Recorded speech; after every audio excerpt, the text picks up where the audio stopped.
참으로 더운 우리 계절을 지내고 있는데 지난 한 주간도 그 무더위 속에서 잘 이겨내신, 그리고 또한 하나님의 성전에 나와 예배하는 우리 모두에게 주의 은혜가 충만하기를 축복합니다. 이제 그 더위도 계속 이어질 것 같지만 벌써 아침 저녁으로 선선함으로 꺾인 모습을 볼 수 있죠. 모든 것들이 우리의 삶에는 그것이 계속 진행이 된다 그러면 어찌할까 생각할 때에 정말로 포기하고 절망하는 그러한 상황들이 너무나 많이 있지만, 그러나 우리가 지금까지 살아오면서 경험해 본 것은 모든 것들이 지나간다고 하는 겁니다. 그렇기 때문에 그 지나가는 것이 명확한데 그 가운데서 내가 어떻게 그 상황을 지혜롭게 잘 넘길 것인가 하는 것이 우리의 어떤 삶의 자세가 되어질 때에 우리는 틀림없이 하나님이 허락하시는 은혜 속에서 삶이 되어질 수 있다 하는 생각을 가져보게 됩니다. 이 시간에 다시 한번 옆에 분들하고 인사하죠. 믿음에는 능력이 있습니다. 예수님의 이름에 능력이 있습니다. 하나님의 뜻은 하나님의 때에 하나님의 방법과 하나님의 능력으로 이루어집니다.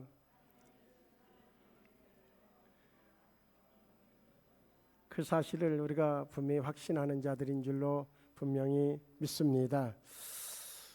우리 주변에 보면 똑같은 상황인데 어떤 사람은 그 상황에 대해서 이제 문제의 원인을 찾고, 그리고 또한 그것을 어떻게 이제 잘 지혜롭게 해결할까 보다는 그 원인이 누구로부터 와졌는지, 그래서 그리고 또한 상황, 환경 이런 것들을 따져가면서 환경 탓하고 또 다른 사람, 타인 탓하면서 그러면서 이제 그들을 탓하다가 시간을 허비하는 사람들이 있어요.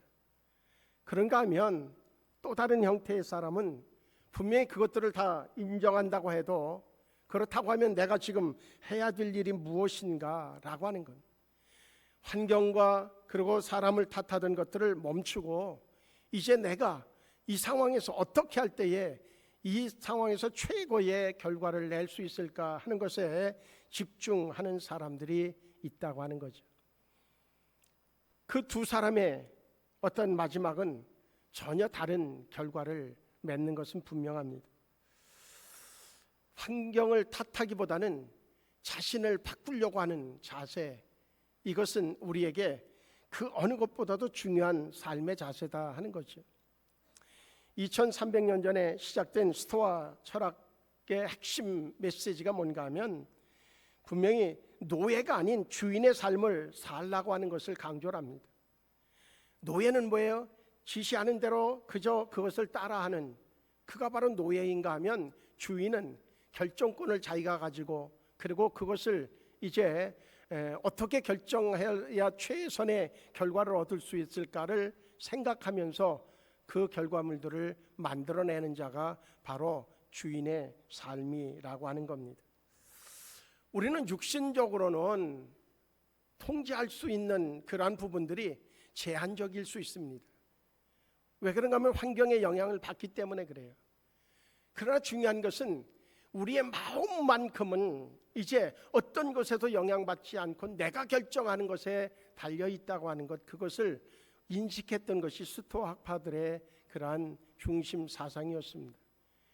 그래서 환경은 바꿀 수 없어도 자기 마음의 자세를 바꾸는, 태도를 바꾸는 것만큼은 할 수 있으니 태도를 바꾸는 것에 집중하면 삶을 다르게 할 수 있다고 하는 결론을 얻게 되어져요. 그래서 자기를 노예가 아닌 삶의 주인으로 살아가라고 하는 그러한 권면을 했죠. 그 자세를 가지고 있는 사람들은 삶의 아주 꿋꿋한 모습을 보여주게 됩니다.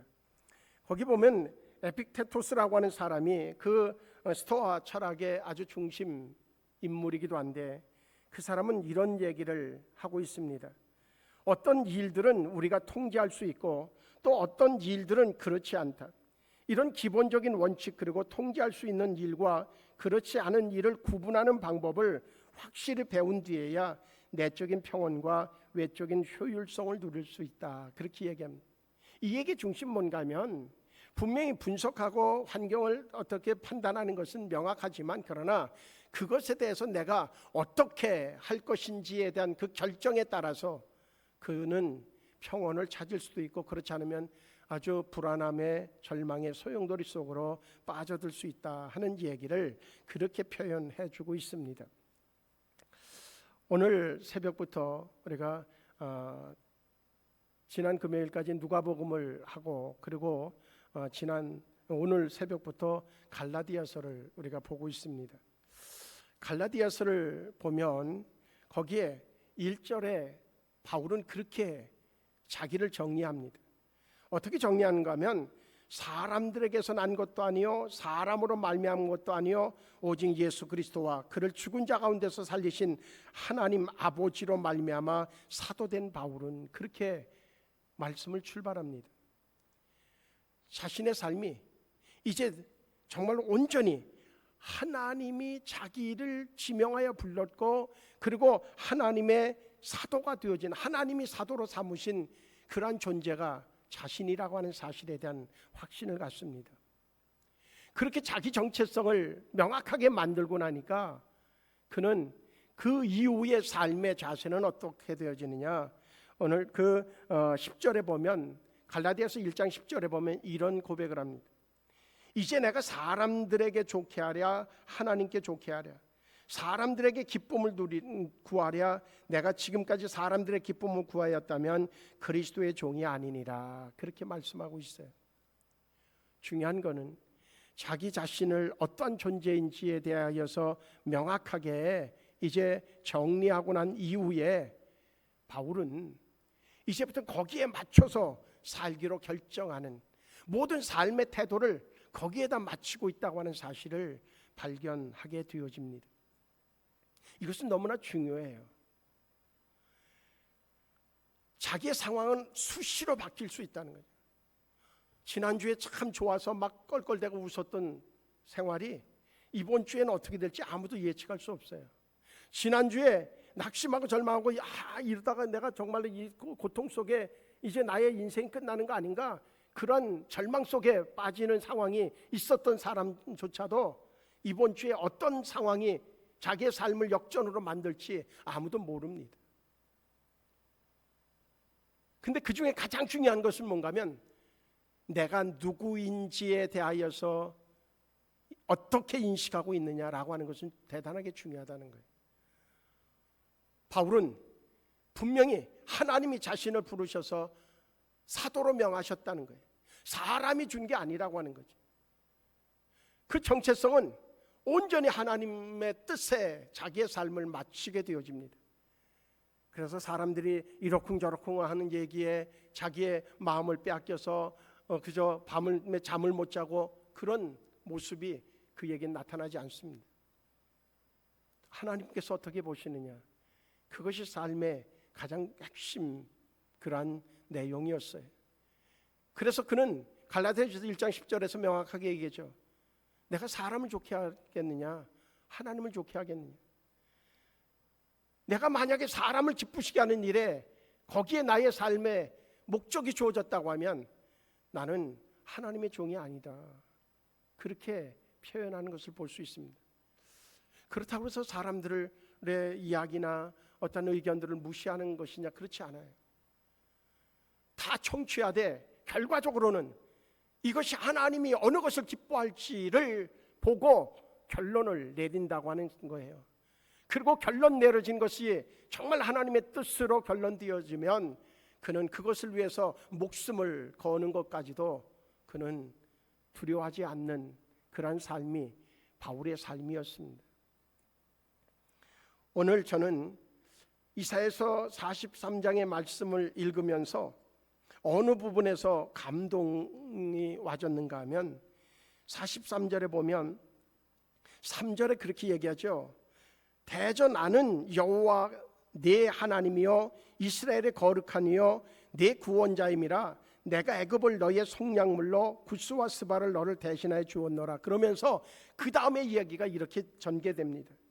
네가 내 눈에 보배롭고 존귀하여 내가 너를 사랑하였은즉 내가 네 대신 사람들을 내어주며 백성들인 네 생명을 대신하리니, 그렇게 말씀합니다. 하나님이 지금 누구를, 이스라엘을, 그뿐만 아니라 이스라엘 백성들을, 그뿐만 아니라 바로 우리를 바라볼 때 어떻게 보신다고요? 내 눈에 보배롭고 존귀하게 보여진다는 거예요. 그래서 내가 너를 사랑하기 때문에 너를 위해서 대신 사람들을 내어주고 백성들이 네 생명을 대신하기까지, 그것이라도 내가 감내할 만큼 내가 보기에 너는 나에게 보배로운 자다. 오늘 제목이 뭔가 하면 스크린에 오늘 본문 제목을 띄워주세요. 그래서 저는 이 본문을 보면서 무슨 제목을 생각했는가 하면 자신의 가치를 스스로 인정하자는 거예요. 자신의 가치를 스스로. 우리는 우리 자신의 가치를 너무 낮게 평가하고 있다는 거죠. 분명히 하나님이 보시는 나를 내가 생각해야 되는데 그것이 아니라 다른 사람들이 보는 나, 그뿐만 아니라 마귀 사탄이 보고 있는 나를 나로 인식하고 있는 거예요. 그러니까 우리의 삶에 소망이 없어질 때가 많은 거죠. 우리가 놓치지 말아야 되는 것이 있어요. 그게 뭐예요? 하나님이 나를 어떻게 보고 있느냐라고 하는 거죠. 하나님이 나를, 오늘 본문은 명확하게 얘기하고 있거든요. 내가 너를 볼 때에 내 눈에는 너만큼 보배롭고 존귀한 자가 없다는 거예요. 너만큼 보배롭고 존귀한 자가 없다. 이것이 우리에게는 정말 나라고 하는 사실에 대한 인식을 가지고 우리가 출발해야 되겠다는 겁니다. 그 의식을 가지고 있으면 바울은 그것이 명확했어요. 자기 정체성이었어요. 그러니까 어떤 삶이 되어져요?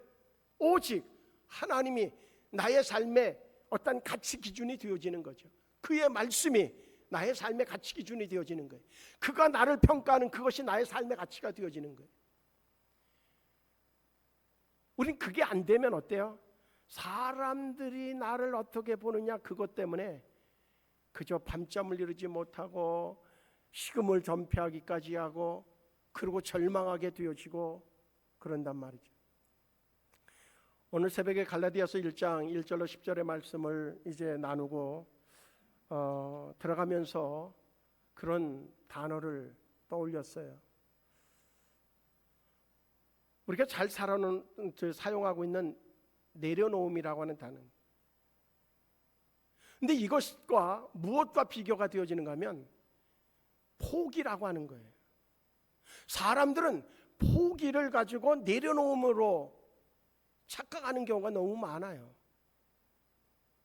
그리고 내려놓음은 결코 포기가 아니에요. 내려놓음과 동일시 되어지는, 내려놓음과 이렇게 짝을 이루는 단어를 꼽으라고 하면 순종이라고 하는 단어예요. 왜 그런가 하면 내려놓는다고 하는 얘기는 이제 나의 경험, 지식, 모든 것들 내가 중심 되어지는 것을 내려놓고, 그리고 하나님이 나의 삶의 주인, 나의 삶의 중심이라고 하는 사실을 인정하고 그분의 뜻이 나의 삶 가운데 이루어지기를 원하는 그 마음의 자세가 바로 내려놓음이거든요. 근데 많은 사람들이 동시에 내려놓는다고 하는 것이 내가 아무리 노력해도 안 될 때에 내려놓는 모습을 보여줘요. 어쩌면 내려놓는다고 하는 것은 내가 얼마든지 할 수 있는 상황, 하면 되기도 하고 그런 상황에서 이제 크릭을 바꾸는 거죠. 하나님이 원하는 게 뭘까? 하나님의 계획이 뭐고 하나님의 뜻이 뭔가? 그것을 바라보게 되어졌더니 결국 내가 뭔가 중심이 돼서 했던 모든 행위를 이제 내려놓고 그리고 하나님의 뜻에 포커스를 맞추는 거예요. 그게 진정한 내려놓음이라는 거예요. 그런데 우리는 포기는 뭐냐? 하다 안 되니까 이제 끝났어. 포기하고 짝이 맞춰지는 게 뭐예요? 절망이거든요. 예수를 믿는다고 하면서도 우리는 그 포기와 절망에 젖어 있는 경우가 너무 많은 거예요. 왜 그래요? 내가 누구인지에 대한 정체성이 무너지기 때문에 그런 거예요. 오늘 성경에서 하나님은 분명히 이사야에게 뿐만 아니라 이스라엘 백성들 또한 우리에게 명확하게 말씀하시는 것이 있어요.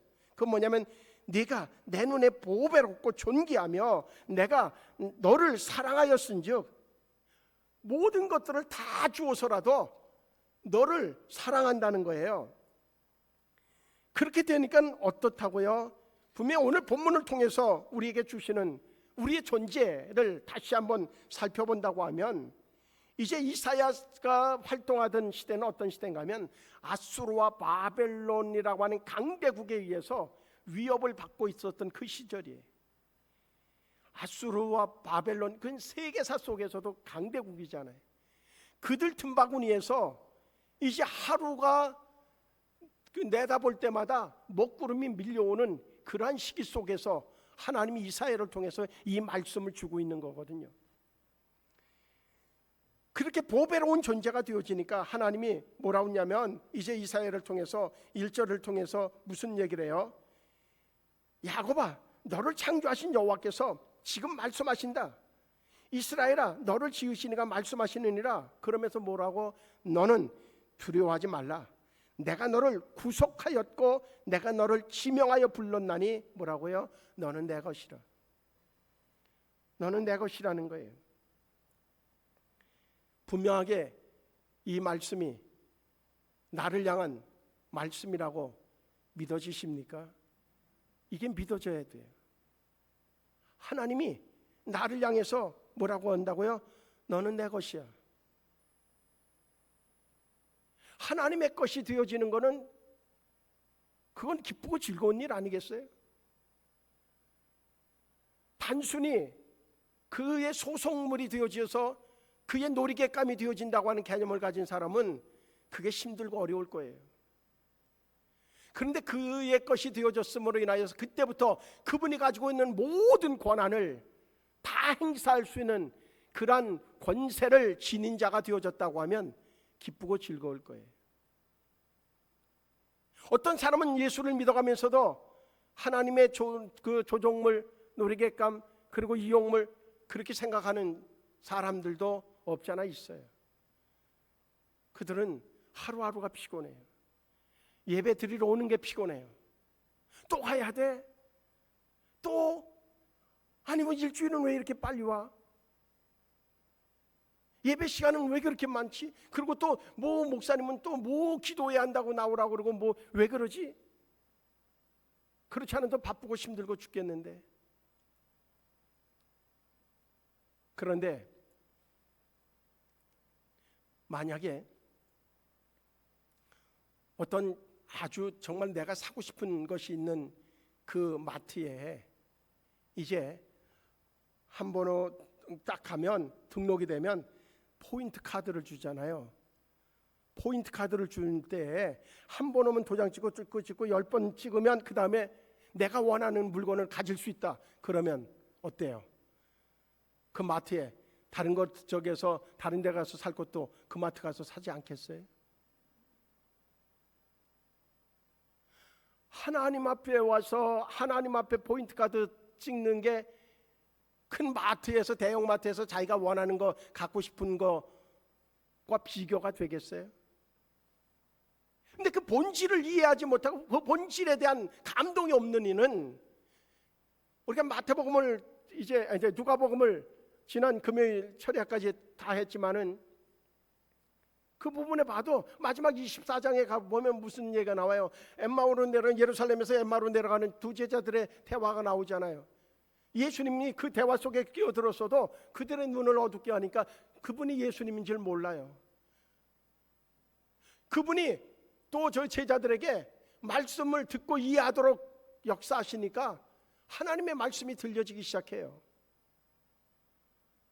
우리는 그래서 진정한 주님과의 인격적 만남, 말씀이 믿어지는 은혜, 깨달아지는 은혜, 그와 동시에 하나님이 나와 함께하고 있다고 하는 사실이 느껴지는 은혜야말로 이 세상 그 어느 것보다도 가장 큰 축복을 지은 자라고 해도 과언이 아닐 겁니다. 오늘 본문의 말씀이 정말로 읽는 순간 가슴이 뛴다고 하면 그거는 축복이에요. 너는 내 것이라고 말씀하시면서 뭐라고 해요? 두려워하지 말라. 내가 너를 구속하였고 내가 너를 지명하여 불렀나니 너는 내 것이라. 두려워하지 말라고 말씀해요. 하나님의 사람들을 부르시고 그들을 통하여서 일하실 때에 모세에게도 여호수아에게도 첫 번째 한 얘기는 두려워하지 말라는 거예요. 왜 두려워하지 말라고요? 너는 내 것이기 때문에. 너는 내 것인데 어떠한 은혜가 있다고요? 이제 2절의 말씀을 보면 2절을 좀 띄워주면 좋은데 그냥 하시죠. 2절의 말씀 제가 읽어드리면 내가 물 가운데로 지날 때에 내가 너와 함께 할 것이라. 강을 건널 때에 물이 너를 침몰하지 못할 것이며 네가 불 가운데로 지날 때에 타지도 아니할 것이요 불꽃이 너를 사르지도 못하리니. 그렇게 말씀해요. 여기에서 중요한 사실 하나가 있습니다. 너는 내 것이기 때문에 넌 물 가운데 갈 일이 없어. 불 가운데 지날 일도 없어. 그렇게 말씀하시지 않아요. 너는 내 것이니까 이제부터 너한테는 어떤 일도 일어나지 않는다. 너는 좋은 것만 먹을 거야. 넌 좋은 자리만 가서 있을 거야. 너는 많은 사람들이 그저 고개를 숙이면서 너에게 와서 정말로 머리를 저기에서 숙여가면서 너에게 도움을 요청할 거야. 그렇게 얘기하지 않아요. 물 가운데도 갈 수 있어요. 불 가운데도 갈 수 있어요. 그런데 내가 너와 함께 하기 때문에 강을 건널 때 물이 너를 침몰하지 못하게 만들 것이라는 거예요. 불 가운데 지나긴 하는데 타지도 아니하도록 만들어 주겠다고 하는 거예요. 이 믿음이 있으면 어려움을 만나고 환난을 당하고 있습니까? 이 믿음을 가지십시오. 그러면 능히 지나갈 것입니다. 이스라엘 백성들이 홍해를 건널 수 있었던 것, 그들이 뭔가 축지법을 썼나요? 아니면 뭔가 아주 옹벽을 세울 만큼 그 홍해를 가릴 수 있을 만큼 뭔가 건축술이 뛰어났나요? 아니에요. 아무것도 없었어요. 그런데 하나님이 함께 하시니까 건널 수 있었다는 거죠. 왜 그랬어요? 하나님의 백성이기 때문에, 너는 내 것이기 때문에 내가 너를 돕겠다는 거예요. 내 힘으로 도저히 안 되는 상황에 처해 있는 분이 계십니까? 믿으십시오. 무엇을 믿어요? 하나님이 너는 내 것이야 라고 하는 말씀을 믿으십시오. 그리고 마지막 7절에 가면 무슨 말씀을 해주고 있어요? 이렇게 얘기합니다. 내 이름으로 불려지는 모든 자, 곧 내가 내 영광을 위하여 창조한 자를, 영광을 위하여서 창조한 자라는 거예요. 이제 우리는 그저 세상에 그럭저럭 살다가 갈 존재들이 아닙니다. 사람을 기쁘시게 하는 자가 아니라 하나님의 영광을 드러내기 위해서 부름받은 존재들이라는 사실이에요. 근데 오늘 지금 이제 말씀을 전하기 전에 말씀을 읽으면서 무엇이 제 마음속에 아멘으로 와졌는가 하면 이 말씀이에요. 5절에서 말씀은 이렇게 나옵니다. 두려워하지 말라. 내가 너와 함께하여 네 자손을 동쪽에서부터 오게 하며 서쪽에서부터 너를 모을 것이며 내가 북쪽에게 이르기를 내놓으라 남쪽에게 이르기를 가두어 두지 말라. 내 아들들은 먼 곳에서 이끌며 내 딸들을 땅끝에서 오게 하며, 그렇게 말씀해요. 저는 이 말씀을 어떻게 받은지 아세요? 동서남북에서 하나님께서 오라고 명령하면 어디로? 이곳으로. 이곳으로. 무엇에 대한 확신만 있으면 하나님이, 나는 하나님의 것이다. 하나님이 나를 보배롭고 존귀하게 여기시고 나를 사랑하시는, 내가 그 하나님의 사랑의 대상이 라고 하는 확신이 있으면 하나님이 동쪽에게 서쪽에게 북쪽에게 남쪽에게 명령하여서 만약에 마귀 사탄에게 묶인 자라고 할지라도 명령해서 오라고 명령하시면 어디로? 이곳으로. 이곳으로 오게 될 줄로 믿어지는 은혜가 제 심령에 임했다고 하는 사실이에요. 그렇다고 하면 우리는요, 다른 사람들의 평가에 인생을 남의 것인 양 방치하는 그러한 어리석음은 범하지 말자는 거예요. 세네카라고 하는 사람은 세기 1세기에 인생의 무상함에 관하여 라고 하는 제목의 글을 남긴 사람이, 그 사람이 이런 얘기를 합니다. 사람은 누구나 자기 땅을 한 뼘도 내놓지 않으려 애쓰며 이웃과의 지극히 사소한 분쟁으로 엄청난 대가를 치르는 이들도 많다. 그러면서도 우리는 우리의 인생을 잠식해오는 이들을 방관하며 심지어 앞장서서 그들에게 길을 열어주기까지 한다. 지나가는 사람에게 자기 돈을 나눠줄 사람은 아무도 없겠지만 자신의 인생을 나눠주는 사람은 수없이 많다. 우리는 손에 쥔 재산과 돈을 놓지 않으려고 안간힘을 다하면서도 목숨을 걸고서라도 지켜야 될 단 한 가지, 시간을 낭비하는 일에 대해서는 별로 생각하지 않는다. 이 얘기의 초점은 뭐예요? 다른 사람들이 이러쿵저러쿵 하는 그 얘기에 우리의 시간을 낭비한다는 거예요. 우리의 에너지를 낭비한다는 거예요. 내가 누구인지조차도 잊어버리고 낭비하는 그것이야말로 진짜 어리석었던, 돈은 안 뺏기려고 별 노력을 다 기울여가면서도 내 마음속으로 치고 들어오는 그 말 한마디에는 속수무책으로 내주고 그 말을 되새기가면서 아예 그냥 마음을 완전히 그 사람이 얘기한 얘기로 가득 채워서 결국은 술에 취하고 그리고 수면제 먹어야 잠을 자는 어리석음에 빠진 이들이 있다고 하면 그거야말로 참으로 안타까운 이야기라고 하는 거죠. 그래서 이런 글을 남깁니다. 누군가의 비열한 말이나 행동을 대범하게 넘겨버리지 못하고 며칠 동안 곰곰이 되짚으며 속을 끓인 적이 있는가? 집으로 돌아와 가족과 함께 저녁을 먹으면서도 마음은 여전히 사무실에 남겨둔 그 일에 매여 있지는 않은가?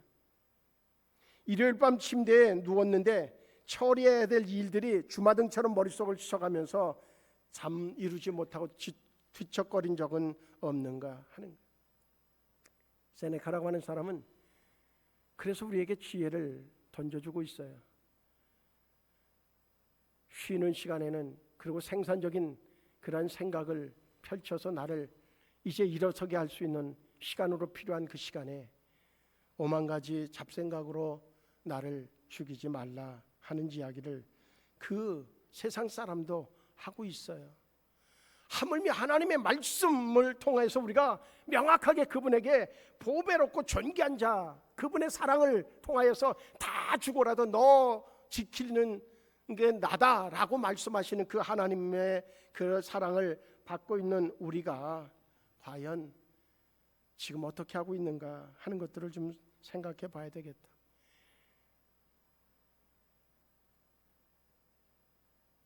오늘 본문을 통해서 얻는 결론 하나가 있습니다. 내가 바뀌지 않으면 인생은 절대로 달라지지 않는다는 겁니다. 내가 바뀌지 않으면 절대 인생은 달라지지 않아요. 당신이 자기 생각을 선택하지 않으면 다른 사람이 대신 그걸 선택한다고 에픽테토스라고 하는 사람은 얘기해요. 자신의 가치를 믿지 않으면 타인의 낮은 평가에 휘둘리게 되어진다고 하는 얘기예요. 어느 집에서 가보로 전해도 내려오는 시계가 하나 있었어요. 시계.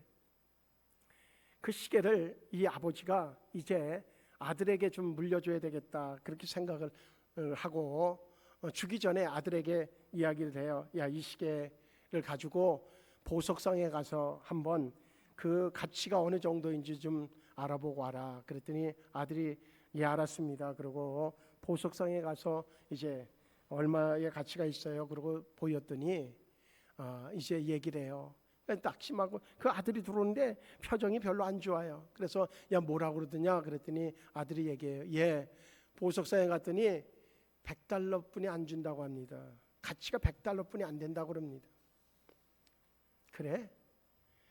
야, 그러면 이번에는 전당포에 한번 가봐라.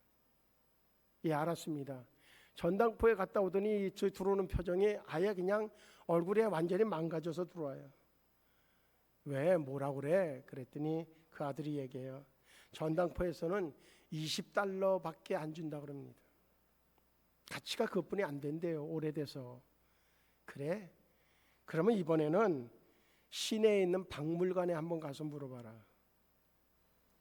박물관에서 들어오는 아이가 막 펄쩍펄쩍 뛰어가면서 막 그냥 두 손을 높이 들면서 막 소리를 치면서 들어와요. 왜 그러냐? 그랬더니 그 박물관에서 뭐라 그래? 그랬더니 그렇게 얘기해요. 이 시계가 아주 귀한 골동품이어서 $25만 팔 수 있느냐고 물어보는 이 얘기를 들었습니다. 25만, $100, $20, 근데 이게 $25만 가는 거예요. 왜요? 보는 사람에 따라 다른 거예요. 왜 보석상의 이야기에 거기에 자기를 내맡기냐 말이지. 거기에다가 전당포의 주인이 하는 얘기에 절망하느냐 말이죠. 하나님은 우리를 보배롭고 여기고 존귀하다고 얘기하시는데 살아가면서도 그래요. 누구와 만나느냐는 내 인생의 방향이 결정될 수도 있어요. 이왕 만나는 거면 나의 존재감을 인정해주고 나의 가치를 인정해주는 사람과 함께 뭔가 하나님의 영광을 드러내는 자로 살아가는 것이 의미 있지 않겠어요? 생수교회의 만남은 생수교회에서 만남은 그런 만남이 되면 좋겠어요. 교회도 다 그렇지 않더라고요. 서로 끌어내리고 깎아내리고 멱살잡이하고 그래서 119가 오고 뭐 경찰들이 오고 극단적인 교회들이지만 그런 사람들하고 같이 있을 이유가 뭐가 있겠어요? 우린 지금은 정예부대만 모인 것 같아요. 정예부대만 모였는데 우리 서로가 보배롭게 여겨서 서로 하나님의 영광을 위하여서 쓰여지기만 하면 하나님이 어떻게 한다고요? 동쪽에서 서쪽에서 명령하고 북쪽에서 남쪽에서 명령해서 묶인 자까지도 풀어서 오게 하는 놀라운 역사를 이루실 줄로 믿습니다. 나의 몸값을 제대로 따져 받아야 돼요. 스스로가, 그래서 오늘 제목이 뭐예요? 자신의 가치를 스스로 인정하자는 거예요. 무엇을 기준으로 해서? 하나님의 말씀을 기준으로 해서. 그러기 위해서는 값비싼 시간을 우리는 보내야 돼요. 자질구레한 일을 떠안는 그런 가치 없는 자가 아니라 이제 가치 있게 산다는 것은 시간의 가치를 두고 의미할 수 있는데 우리는 스스로가 그저 있으나 마나한 존재로 여겨주는 그러한 사람들에게 우리 자신들을 맡기지 않으면 좋겠다 하는 겁니다.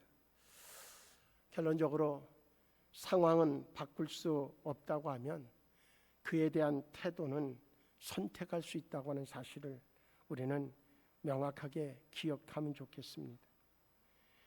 해야 할 일을 하든지 안 할 거라면 아예 생각조차 지워버리고 내게 주어진 상황에서 내가 할 수 있는 최선의 일은 무엇인가, 그것은 또한 하나님이 능력 주시는 자 안에서 능치 못함이 없다고 하는 사실을 생각하면서 마지막으로 미군의 해군 중장이었었던 그런 명예훈장을 받은 제임스 스톡테일이라고 하는 사람의 얘기를 들으면서 오늘 말씀을 마치려고 합니다. 스톡테일이라고 하는 사람은 어떤 사람인가 하면 베트남 전쟁에서 이제 장교로 갔다가 포로가 되어져서 8년 동안 포로 수용소에서 있었던 사람이에요. 거기 있으면서 수많은 사람들이 죽어나가는 모습을 보기도 했죠. 그런데 그는 8년 동안 잘 견디고 살아남아서 나와서 세상에서 많은 영향력을 끼치는 삶을 살았던 사람이, 기자가 와서 묻습니다. 그 포로 수용소에서 살아남은 사람들의 특징은 뭐고 그리고 거기에서 살아남지 못한 사람들의 특징은 뭡니까? 라고 물어봤어요. 그랬더니 스톡테일이라고 하는 사람은 이런 얘기를 합니다. 그래서 나중에 스톡테일 패러독스라고 하는 단어까지 붙여졌어요. 그것은 아주 쉬운 질문입니다. 그리고 쉬운 답변입니다. 죽은 사람들은 왜 죽었는가 하면 낙관주의자들이었습니다. 이를테면 크리스마스 때까지는 풀려날 거야 라고 생각을 합니다. 그리고 크리스마스 때까지 풀려나지 않으면 그러면 또 무슨 생각을 하면 부활절까지는 내가 풀려날 거야. 그러다가 부활절이 되게 되면 다시 추수감사절일 때까지는, 그 다음엔 크리스마스 때까지는, 그러다가 결국은 낙심하고 죽어가더라는 거예요. 그게 나쁜 겁니까? 물론 그 반대적인 의견을 제시했던 사람도, 반대적인 의견처럼 들여뒀던 사람도 있어요. 프랭클이라고 하는 사람은 희망을 놓지 말라라고 하는 게 그의 얘기의 전부였어요. 그런데 여기에서 이 둘을 합하면서 한 가지 차이가 있어요. 차이가 아니라 한 가지를 분명하게 명심해야 될 내용이 있어요. 지금 프랭클이라고 하는 사람이 낙관주의가 결국은 안 된다고 하는 얘기가 아니라 그건 의미가 있을 수 있다는 거죠. 그런데 중요한 것은 막연하게 그때가 되면 내가 좋아질 거야, 그때가 되면 좋아질 거야, 이게 반복되다 보면 나중에는 내가 지금 뭐를 원하는지조차도 모른다는 거죠. 그가 하는 얘기는 이런 얘기입니다. 지금 내가 포로라고 하는 사실을 있는 그대로를 인정하라는 거예요. 내가 가족들을 못 만날 수 있다고 하는 것도 역시 인정하라는 거예요. 그러면 내가 지금 뭐를 통하여서 내가 그러한 때가 온다고 했을 때 나는 당당하게 그것을 받아들이는 그러한 살아남는 존재가 되어질 수 있을까? 더 독하고 더 명확하게 지금 내가 해야 될 일을 생각하는 자가 결국은 마지막에 살아남는 존재가 되더라는 거죠. 머리 복잡한 일이 있으십니까? 그래서 아무것도 할 수 없다고 생각하시는 분이 있습니까? 그것은 잘못입니다.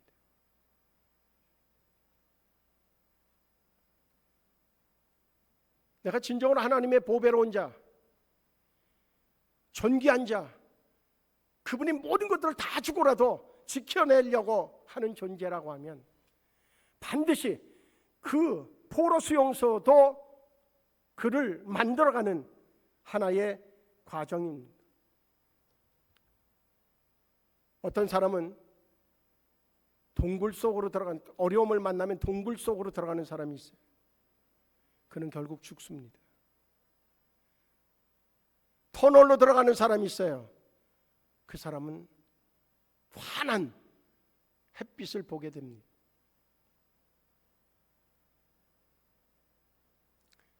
생수교회의 지금의 현실도 터널일 뿐입니다. 분명히 하나님께서 동, 서, 남, 북 지금 명하고 계신 줄로 믿습니다. 그때가 오겠지가 아닙니다. 그때가 올 때를 맞이하는 자가 되어야 합니다. 가정에서도 마찬가지일 겁니다.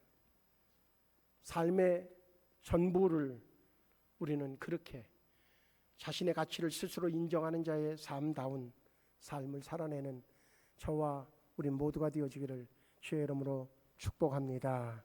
우리 옆에 분들하고 인사합니다. 우리 한번 해봅시다. 근데 힘이 하나도 없어요. 다시 한번 인사해. 우리 한번 해봅시다. 목소리는 작아도 힘이 있어야 돼요.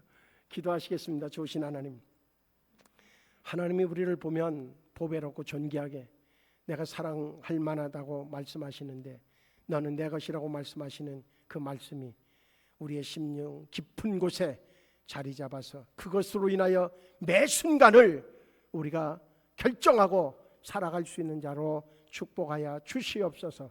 예수님의 이름으로 기도하옵나이다. 아멘.